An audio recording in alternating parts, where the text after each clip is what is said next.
Hello, Diaz നാച്ചുറൽസിൽ നിന്നാണ്.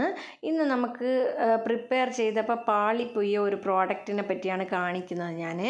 ഞാൻ soap prepare ചെയ്യുമ്പോൾ നമുക്ക് എന്തോ ഓയിൽ ഐറ്റംസ് കൂടുതലായതുകൊണ്ടോ അല്ലെങ്കിൽ ബട്ടർ എന്തെങ്കിലും കൂടുതലായതുകൊണ്ടോ എന്തോ അളവിൽ ചെറിയൊരു ചേഞ്ച് വന്നതുകൊണ്ടായിരിക്കും ഞാൻ സോപ്പ് പ്രിപ്പയർ ചെയ്തതിന് ശേഷം ഈ കൺസിസ്റ്റൻസിയിലാണ് വന്നിട്ടുള്ളത്.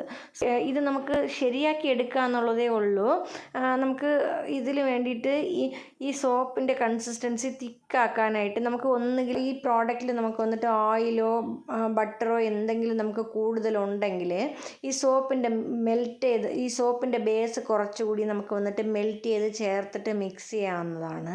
അതുപോലെ തന്നെ കല്ലുപ്പ് നമുക്ക് വന്നിട്ട് ഡിസ്റ്റിൽഡ് വാട്ടറിൽ നല്ലോണം മിക്സ് ചെയ്യാം.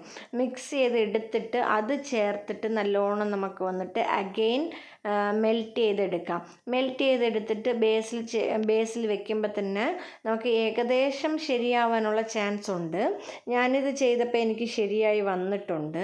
സോ നമുക്ക് ശ്രദ്ധിക്കേണ്ടതെന്ന് വെച്ചാൽ എപ്പോഴും നമ്മൾ വന്നിട്ട് ഡിസ്റ്റിൽഡ് വാട്ടറേ യൂസ് ചെയ്യാൻ പറ്റുള്ളൂ. നോർമൽ വാട്ടർ യൂസ് ചെയ്യാൻ പാടില്ല.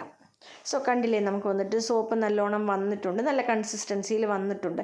ഇത് ഞാൻ പ്രിപ്പയർ ചെയ്തപ്പോൾ നമുക്ക് വന്നിട്ട് soap base melt and pour മെത്തേഡിലായതുകൊണ്ട് സോപ്പ് ബേസ് ഞാൻ കുറച്ചെടുത്തിട്ട് ഓയിലും ബട്ടറും ഒക്കെ കുറച്ച് കൂടുതൽ എടുത്തത് കൊണ്ടാണ് എനിക്ക് ഈ കൺസിസ്റ്റൻസിയിൽ കിട്ടിയിട്ടുള്ളത്. സോ അതുകൊണ്ട് നമ്മൾ എപ്പോഴും നമുക്ക് അളവൊക്കെ കൃത്യമായിട്ട് എടുത്ത് ചെയ്യാനേ നോക്കുക. Thank you.